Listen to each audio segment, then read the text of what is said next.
அனைத்து இருபால் ஆசிரியர் பெருமக்களுக்கும் நண்பர்களுக்கும் பெற்றோர்களுக்கும் இருபால் மாணவ செல்வங்களுக்கும் எனது வணக்கத்தை தெரிவித்துக் கொள்கிறேன். 12th Standard Mathematics Chapter number 1 Applications of Matrices and Determinants. Exercise number 1.1 Sum number 6. நம்ம இந்த வார வீடியோஸ் ஃபுல்லாகவே ஃபஸ்ட்டு சாப்டர் தான் தரவாக பார்த்துக்கிட்டு இருக்கோம். ஆரம்பத்துலேருந்தே பார்த்துக்கிட்டு இருக்கோம். இப்போ பயிற்சி 1.1ல் சம் நம்பர் 6 தான் பார்க்க போகிறோம். இந்த சம் நம்பர் மேட்ரிக்ஸில் ப்ராப்பர்ட்டிஸ் பற்றியது. ரொம்ப இன்ட்ரெஸ்டிங்கான சம்மு, ரொம்ப முக்கியமான சம்மு கூட.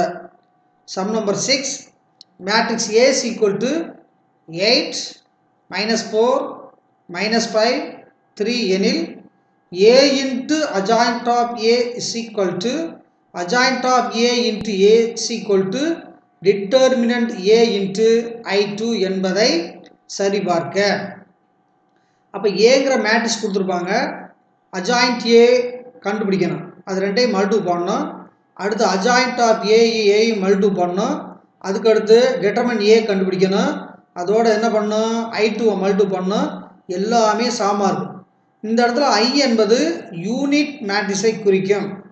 If A is equal to matrix 8, -4, -5, 3, then verify that A into adjoint of A is equal to adjoint of A into A is equal to determine A into I2.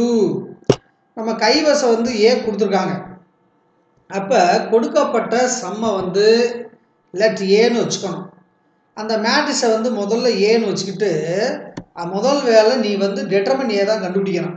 ஏன்னா டெட்டர்மன் A value not equal to 0வாகத்தான் இருக்க வேண்டும். அதனால் முதல்ல டெட்டர்மன் A value கண்டுபிடிக்கணும். இது 2/2 மேட்ரிக்ஸ்னால கொஞ்சம் answer ஈஸியாகவே கிடச்சிரும். அப்போ let A is equal to matrix 8, -4, -5, 3.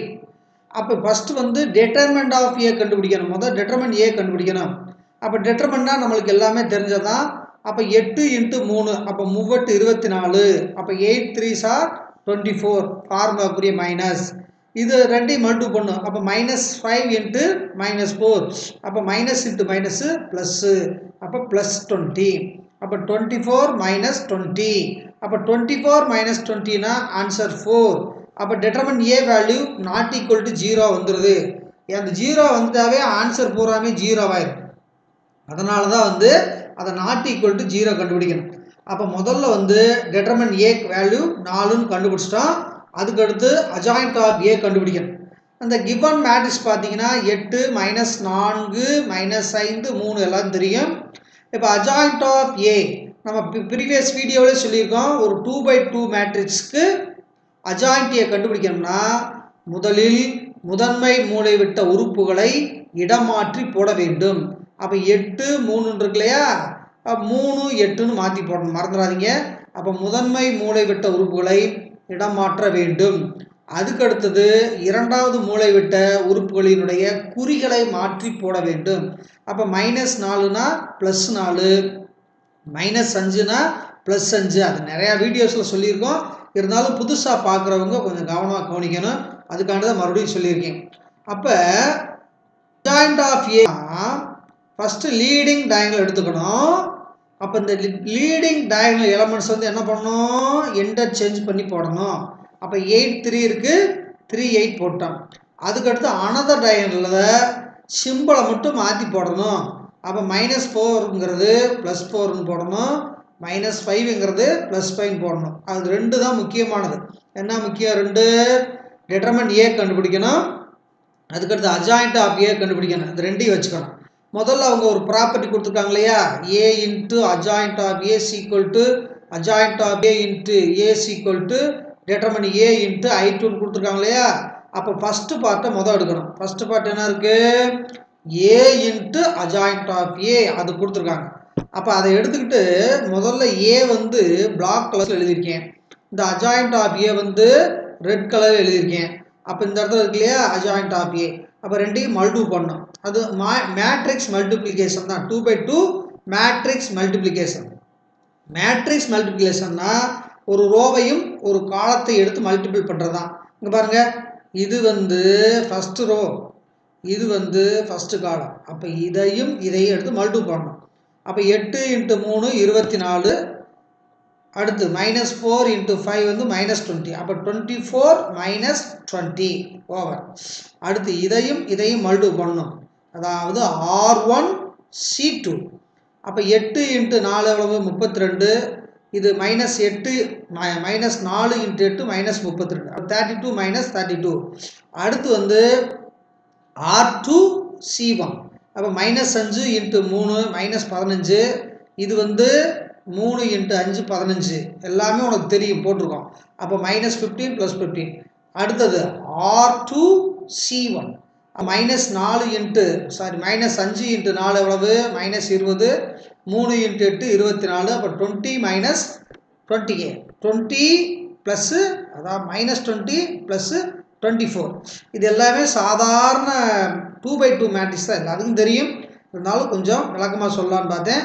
அதுக்கு அடுத்தது சிம்பிளிஃபை பண்ண போகிறோம். அப்போ 24 - 20 என்பது 4.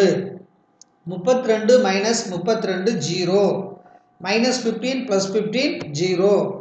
அப்போ -20 + 24 = 4.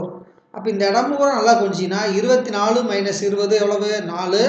32 - 32 0. 15 - 15 0. 24 - 20 என்பது 4. அப்போ 4 0 0 4 கிடைக்குது. இதில் வந்து 4 வந்து காமனாக வெளியே எடுத்துட்டா 1 0 0 1. கண்டிப்பாக இந்த இடத்துல 4 தான் வரணும். ஏன்னா அந்த இடத்துல டெட்டர்மெண்ட் வேல்யூ என்ன வேல்யூ வருதோ, அது எந்த சம்மாக இருந்தாலும், 2/2 இருந்தாலும், 3/3 மேட்ரிக்ஸாக இருந்தாலும், இந்த இடத்துல டயகனல் வந்து கண்டிப்பாக சேமாக தான் வரும். அது டெட்டர்மெண்ட் வேல்யூவாக தான் வரும், மறந்துடாதீங்க. அப்போ 4 வெளியே எடுத்துட்டோம். அப்போ 4 என்பது டெட்டர்மெண்ட் ஏ. அதுக்கடுத்து 1 0 0 1 என்பது ஐ. இந்த இடத்துல I2 ஏன் போட்டிருக்கோம்னா இது 2/2 மேட்ரிக்ஸ். இதே 3/3 மேட்ரிக்ஸாக இருந்தால் இந்த இடத்துல I3 போடணும். அப்போ 2/2 மேட்ரிக்ஸாக இருந்தால் I2 போடணும், மறந்துடாதீங்க. அப்போ A × adjoint of A = determine A × I2 கிடச்சிருக்கு. இது பாக்ஸ் நம்பர் 1. அதுக்கு அடுத்த ஸ்டெப்பு வந்து adjoint of A × A கண்டுபிடிக்கணும். அப்போ adjoint of A × Aங்கிறப்ப adjoint of A வந்து நம்மளுக்கு ஏற்கனவே தெரியும். என்ன தெரியும்? 3 4 5 8 தெரியும். அப்போ adjoint of A என்பது 3 4 5 8. அதுக்கடுத்து A என்பது இந்த பிளாக்ல எழுதி பாருங்க, 8 -4 -5 3 கிடைக்குது. அதே சாதாரண மல்டிப்ளிகேஷன் தான். அப்போ இந்த ரோ இந்த காலம் மல்டிபிள் பண்ணால் 3 24. இது 4 5 20. அப்போ -20 போட்டாச்சு. அப்போ 24 - 20. அதுக்கடுத்து இந்த ரோ இந்த காலம். அப்போ 3 -4 -12. 4 × 3 வந்து +12 போட்டாச்சு. அடுத்து இந்த ரோ இந்த காலம். I 8 40 -8 5 எவ்வளவு? 40. அப்போ 40 - 40. இந்த இடத்துல பாரு, இந்த ரோ இந்த காலம். 5 × -4 -20 ப்ளஸ் 8 × 3 24. அப்போ ஆன்சர் 24 - 20 -12 + 12 40 - 40 -20 + 24. இதெல்லாம் சிம்பிளிஃபை பண்ணப்படா 4 0 0 4. அங்கே என்ன இருந்துச்சோ அதுதான் வரும், மறந்துடாதீங்க. இந்த 4 வெளியே எடுத்துட்டோம்னா 4 × 1 0 0 1. அந்த 4க்கு தான் நம்ம ஏற்கனவே கண்டுபிடிச்சு வச்சுருக்கோம். Determinant A value = 4. அப்போ டெட்டர்மெண்ட் A வேல்யூ என்பது 4. 1 0 0 1 என்பது I2. அப்போ இதை வந்து என்ன பண்ணுற? பாக்ஸ் நம்பர் 2ன்னு வச்சுக்கணும். அப்போ adjoint of A × A = determine A × I2. இது பாக்ஸ் நம்பர் 2. அப்போ 1வது பாக்ஸையும் 2வது பாக்ஸையும் வெரிஃபை பண்ணால், அல்லது 1வது ஈக்குவேஷனையும் 2வது ஈக்குவேஷனையும் வெரிஃபை பண்ணால், இந்த right hand side determine A I2 இருக்கா. அப்போ from 1 and 2 we can get equation number 1 and 2 are equal. 1வது சமன்பாடும் 2வது சமன்பாடும் சமமாக இருக்கிறது. ஆகவே therefore A into adjoint of A is equal to adjoint of A into A is equal to determined A into I2. எனவே சரிபார்க்கப்பட்டது, hence verified அப்படின்னு முடிச்சிடலாம். நம்ம செய்ய வேண்டியது ஏங்கிற ஒரு சம் கொடுத்துருப்பாங்க. அப்போ வந்து ஃபர்ஸ்ட் என்ன கண்டுபிடிக்கணும்? adjoint A of A கண்டுபிடிச்சோம். அப்போ A into adjoint A கண்டுபிடிக்கணும். அதுக்கடுத்து adjoint of A into A கண்டுபிடிக்கணும். அது ரெண்டையும் கம்பேர் பண்ணி பார்த்தோம்னா நம்மளுக்கு adjoint of A into I2 கண்டிப்பாக கிடச்சிரும். மல்டிபிள் பார்த்தா எல்லாம் தெரிஞ்சிடும்.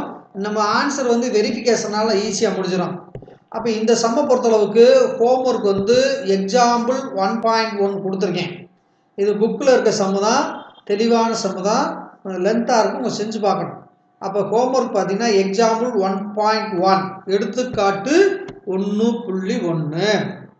If A is equal to matrix 8 minus 6 2 minus 6 7 minus 4 2 minus 4 3, verify that A into adjoint of A is equal to adjoint of A into A is equal to determine A into I3.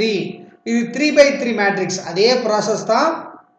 A இருக்கு, adjoint A கண்டுபிடிக்கணும், multiple பண்ணணும். அப்போ A இருக்கு, adjoint A கண்டுபிடிக்கணும், multiple பண்ணணும். அதுக்கு அடுத்தது determine A into I3 தானாக கிடச்சிடும். முதல்ல நீ determine A கண்டுபிடிச்சிட்டாவே வேலை எல்லாம் முடிஞ்சிடும். ஏன்னா determine A value not equal 0 தான் இருக்க வேண்டும். Thank you very much.